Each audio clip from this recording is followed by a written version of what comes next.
Bible, Luke 9:29, it said, as Jesus himself, who is God himself, as he prayed, which means Jesus did what? Pray. Which means Jesus did what? Pray. That shows that nobody is bigger than what? Prayer. Nobody is what?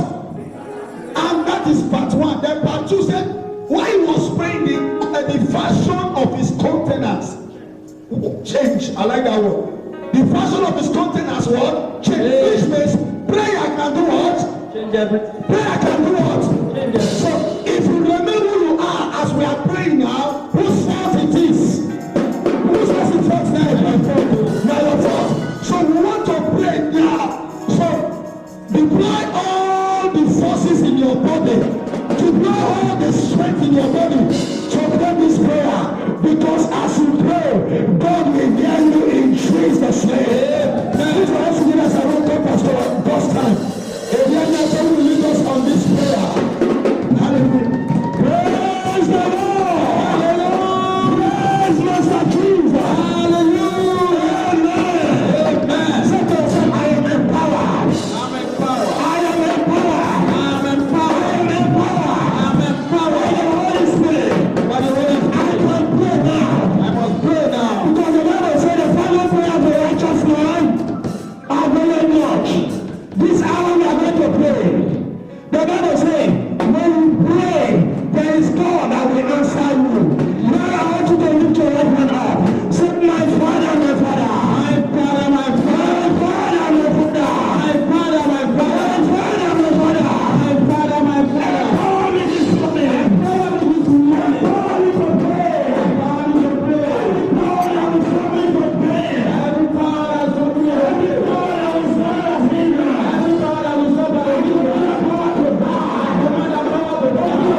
is from me.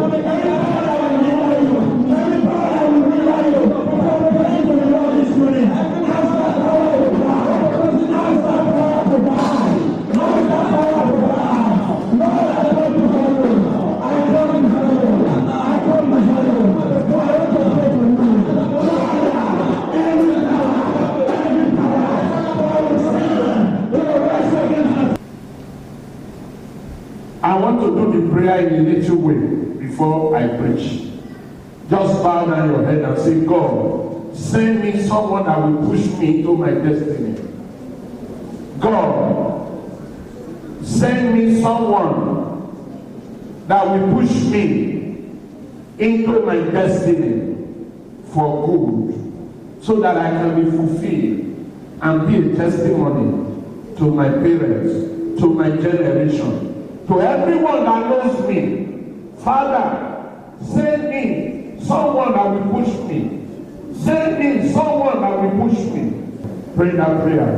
That who will push you into trouble will not be found around you.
Bringing back all the lost glory to your own honor, to your own glory.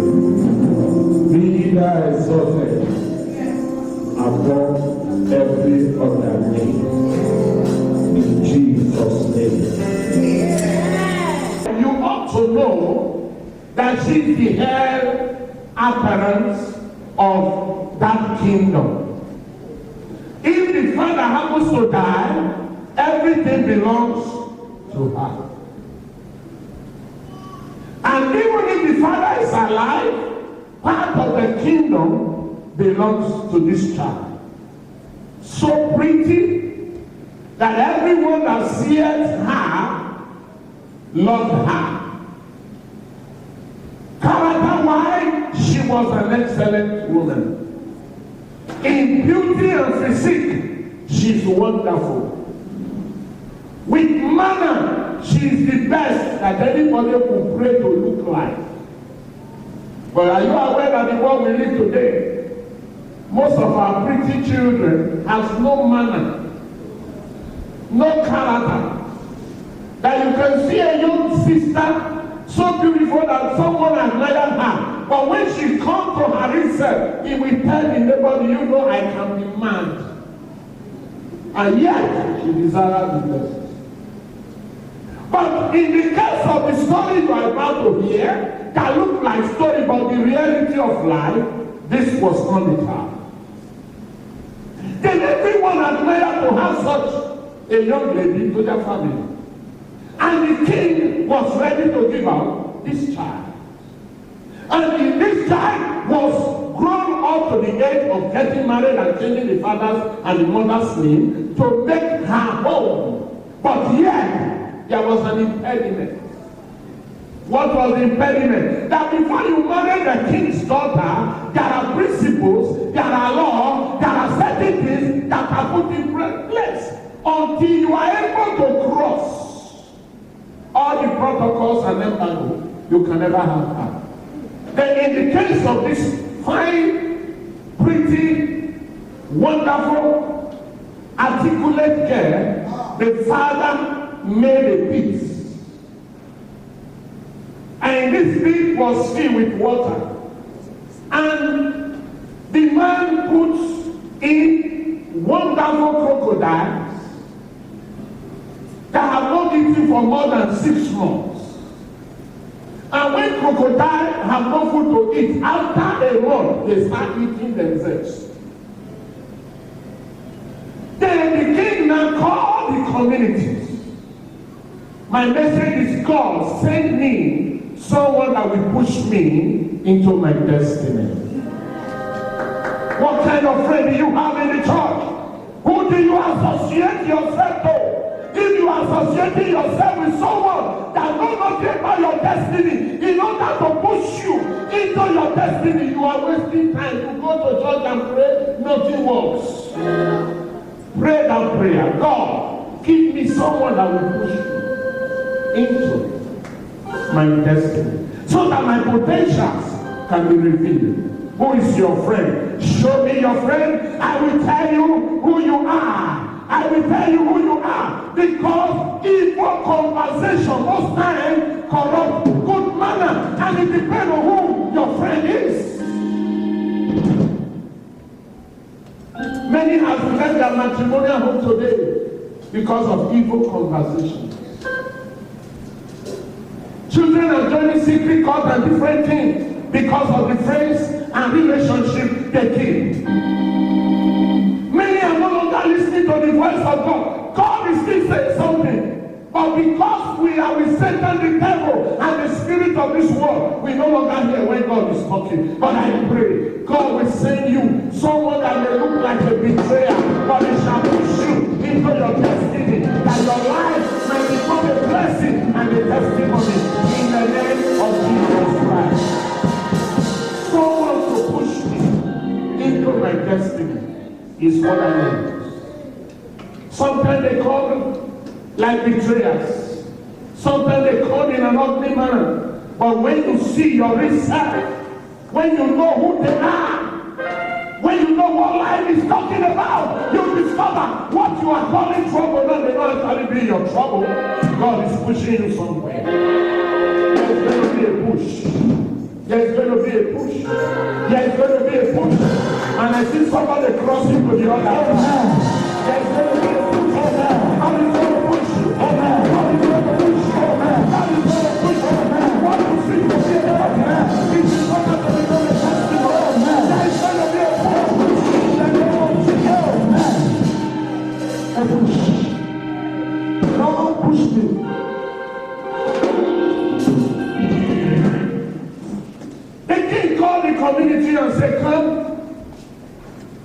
The battle has been put away. Who is able to cross this pool to this side shall marry my daughter. But for you to know what you are going to cross, the king threw a piece of meat in the pool, and all the crocodiles jumped out to catch that meat and that bone. So do you see? And before the boat get down, every ear here crack, which means it was not like bone to them. They crack it and let it go. Say this is where you cross until you are able to come to this place. What are you calling problem? What you call problem today may be your stepping stone to your success. So David, Goliath was a problem for Israel. But the Lord pushed him. He left the goat and went to Goliath. He left the forest and went to the battle. And when he got to the battlefield, he discovered that there is something he needs to do. And the Lord pushed him. Something that everyone says, thank God to push you. Thank God to push you. Lord, push me. What I never want to do, he pushed me. What he was no problem, the Lord pushed me. The Lord pushed me. What they thought will kill me has brought out the glory of God in my life. He pushed me. And behold, the king for the second time give a trial to the crocodiles. All the men with muzzles, all the pretty, what do you call those ones with muzzles in their stomach? They said we can't go, but we know this guy is fine. This is a woman every man desire to have. Look at the circumstances around her. She would have been the best for me. And when I married this suffering of my family would have come to an end. But there is an impediment. Something is stopping me to get there. I don't know what is stopping you. I don't know what the enemy put in your front. Look at you, look at your promised land. Every Red Sea shall give the way to you. Then you will get to where you are going. Whether the devil like it or not, I see you crossing the Red Sea. I see you crossing the Red Sea. I see you crossing the Red Sea. You believe me? Shout amen. Hallelujah. See that. And behold, every man refused to take that risk. How many of you are aware that it is a sin not to take risk? It's a sin to take risk. It's a sin not to take risk. Yes. And the reason why men don't take risk is fear. Yes. Fear is the first name of the first son of Satan, the devil. Where there is fear, faith doesn't work at all. But where fear is absent, faith is present. I don't know what you'll be aiming at. I don't know what you've been dreaming at. But I bring you a message this morning that says God is going to bring something that will push you. Amen. Something pushed you. Something pushed you. Where all the men were talking with fear. Where they were talking and trembling. What is this? Today the king agreed to bring out this child. Why must I not have such a baby? A young little boy came and began to laugh at them. And he just came out from the dining table where he had been eating with the father, with a bowl and piece of meat in his hand. And he said, upon all your muscle, you mean this little river, you can't cry. They look behind. What kind of stupid boy is it? Did you see the risk? As they dragged him, the piece of meat in the boy's hand fell on the pool. And the crocodile saw it. And dive and follow the meat. They throw the boy into the pool. And the boy, the boy crossed to the other. Now hear me. What leaves your hand never leaves your life. You only go ahead to prepare your tomorrow for you. There was something in that boy's hand that fell off. And the crocodile followed that one, not knowing that the boy himself was coming. And as they were struggling to help that, the boy has already crossed. Somebody is going to push you. Something is going to push you. Something is going to push you. You will get to your destiny. You will get to your destination. No power will stop you. Come on, shout yeah!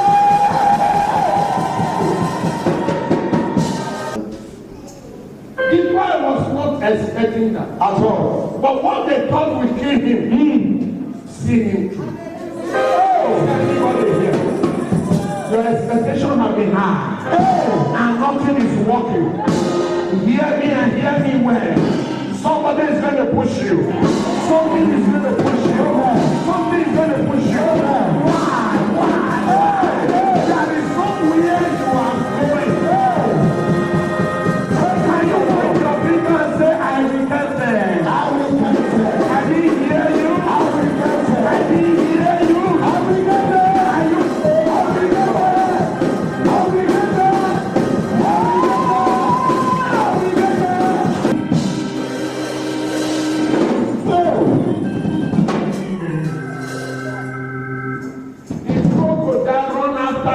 Of meat.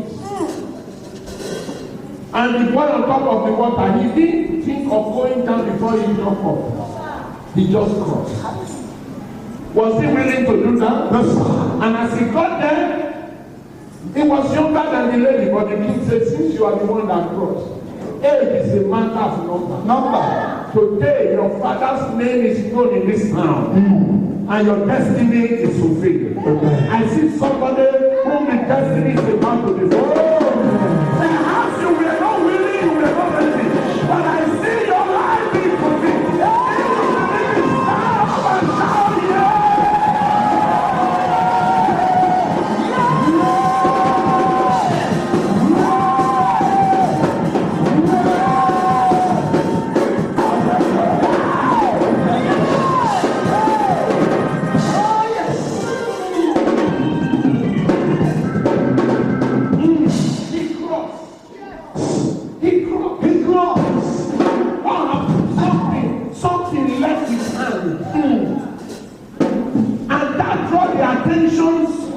Things that would have killed him. And as they rushed that thing before it crossed, I hear you. A prophet will not do anything until there is something in your hand. What do you have in your house? Oh, I pray for you. I receive. God will send you someone that will push you into your destiny. Because I'm going to take it as a series of messages. That's it. For the main time, let's take it from the very beginning. God called Abraham. Abraham, the son, get off from your father's house, from your mother's house, from your kindred, from the community, from the house where you have been, to a place I will show you. And I will not give you the name of that place, but just obey. And Abraham got up. Say, God has spoken, he's taking me to somewhere. I don't know who is here listening to me and you are being carried away. Hey, God is taking you somewhere. I'm on the ride. God is taking you somewhere. I'm on the ride. The enemy may not have an idea about it, but you are going somewhere. You are going somewhere. And you will get there. Whether they like it or not. You will not die on the highway. You will not park up on the highway. You are going somewhere.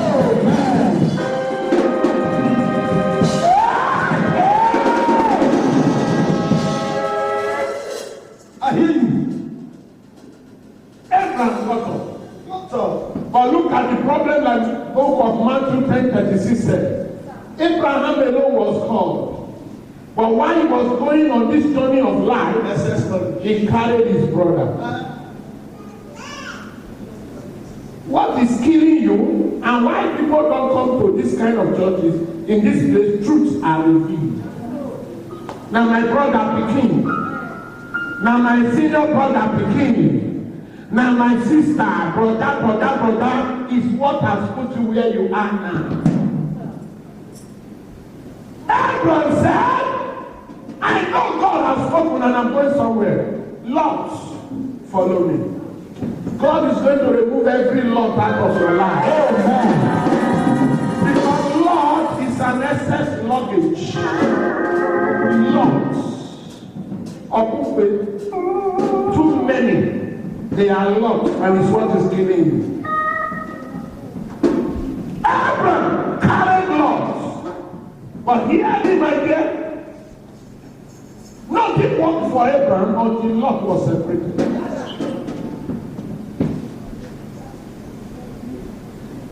Joseph had a dream, a prophetic dream of how his life will look like. He shared it not with neighbors, not with enemy, but with his immediate family. And they said, let's see how you become. But thank God for God, because he's going to send you a push right now. The same family who never lie what is good, because the enmity you are passing through is because you are better than them.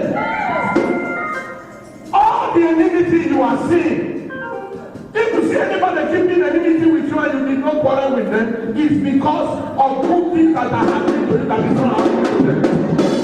Then avoid any man that is not happy when you are happy. Avoid every man that is not happy when good things happen to you. Avoid every man. There may be church members. It's a good one. Give me a push now. Joseph told them his dream. They hate him before because of the love of the father. Now they hate him the more. And yet he dreamt another dream. I buy land, you dey show me, but you think they are happy with you. I don't dey start to the build, I don't reach little level, you think they are happy with you. The young men who I will upon, that is going to marry the king of the kingdom, the daughter of the king of the kingdom. They saw this boy as someone that was making mockery of them. They dragged him, you are stupid, lift up, your father is feeding you. And as they dragged him, the meat fell out of his hand. And the crocodile went after the meat. They threw him, and the boy got saved through. Getting there, his life became a test. Joseph, let's see if we kill you, if your dream will ever come to pass. They threw him into the pool. They pushed him into the pit. They pushed him into slavery. They pushed him into prison. Even in the prison, he prospered. He was pushed. He was pushed to the palace. Look at why it became a contest. The man who told Pharaoh about him, Pharaoh wanted to put Joseph to a test. He said, you know how to interpret dreams? This is my own. Tell me the meaning. And when he finished, Pharaoh said, what do I do? When a man of God sees vision for you, ask him, what do you do? Because when you are told and you are not told of what to do, your problem is even worse. And Joseph said, look for a credible man that can occupy the position to help you keep. And Pharaoh said to himself, who could be better than you? A push. A push to the pit, to the house of Potiphar, to the prison, now to the palace. God, I need a push. I need a push. Just hear me.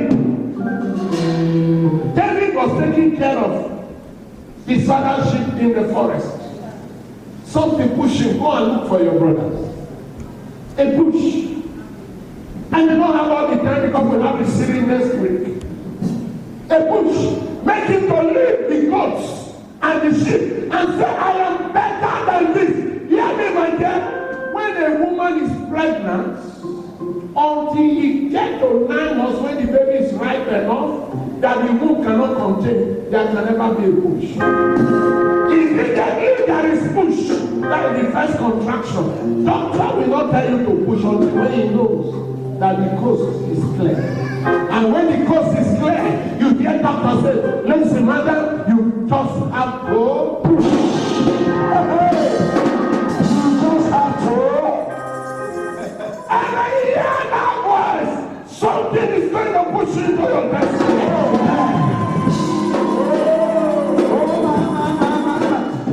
Yes, I've been naming that. Maybe that is not where don't want you to go. That's why things are still difficult.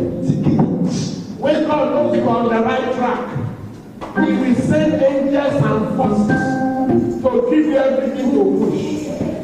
Somebody is coming out better than ever before.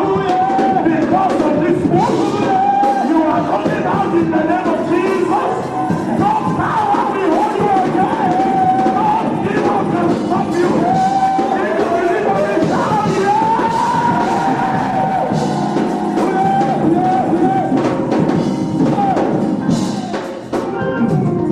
John chapter 2. John chapter 2. John, the book of John. Mr. John, in street 2, house number 4. John, street 2, house number 4. Are you there? House number 4. Yes, street 2, street 2, flat 4. Flat 4. Yes, are you there? Oh yes. Hear what he said. Jesus said unto her, Woman, what have I to do with thee? My time has not yet. Why will a child come to the mother like that? You are forcing me. You want me to do something. Mother, why? Oh my God. There is someone that is trying to be pushed. What you call trouble, now we push into your destiny. Oh man. Hey, I hear you. Woman, what has come of thee? Why do you want me to do this? My time. Oh, can you tell your neighbor all time is good for you? All time is good for you. All time is my time. Hey, you just need a push. I need a push. He's a miracle worker. The mother knows what he can do. And he wanted to do it at his timing. He wanted to do it when he feels he should do it. But the mother said, son, this is a better opportunity. Oh yes. And the mother push. Can you stand on your feet? I need a push. I need a push. Push. You have 2 hands on your chest. Say, Father, I need someone. I need someone. A destiny pusher. A destiny pusher. To push me. To push me Into my destiny. into my destiny. Open your mouth and pray that prayer. Hallelujah. Lord, push me. Lord, send me someone that will push me. You see what Mary did to Jesus. Son, the time has come. Do something. And he said, Mother, my time has not come. The mother pushed him. And he did it. The testimony there. That was a better crowd where he could win an unbeliever, the drunkards. They tested the latest wine that came and said, where has this one been? That's going to be the next testimony about your life. Where have you been? Are you a sister that is grown enough to have a home of your own where your father's name can be changed to become your husband's name and you are still in your parents' home? Hear me, something is going to push you to meet with this wonderful man of God. You've grown to an age, your mates are carrying their baby, you are not carrying your own. Something is going to push you to find yourself in Gospel Defender Ministry. I don't know what you are passing through. You do good, people pay you with evil. They now call you names that are not your name. They bewitch you. They nickname you. They blackmail you. Yeah, I don't know what you are passing through, but those things you call name, those things you call nickname, those things you call trouble, those things you call mountain, those things, I don't know what you call it, you call them problem. It's going to push you to where you meet God as never before. Bishop Fred Oifoge Aredo is sitting waiting for you at Gospel Defender Ministry, Federal Housing Estate, along Lucky Way, Ikpobayi, Benin City. Just get to Raman Park, ask of this church. Telephone number are there. Call or send a text. Somebody will call you. Somebody will reply that text. I expect you. Same time, same station. Next week, I will always be on your way. The bishop is saying, God is going to send someone that will push you into your destiny. You will not pack up on the highway of life. You will not die before your time. God is taking you somewhere and you will get there because someone is coming to push you. Something pushed David out of the forest into the battlefield and he met Goliath. That was why he came. What is happening to you now is happening because God wants his name to be exalted. Are you thinking of committing suicide? You want to die? No!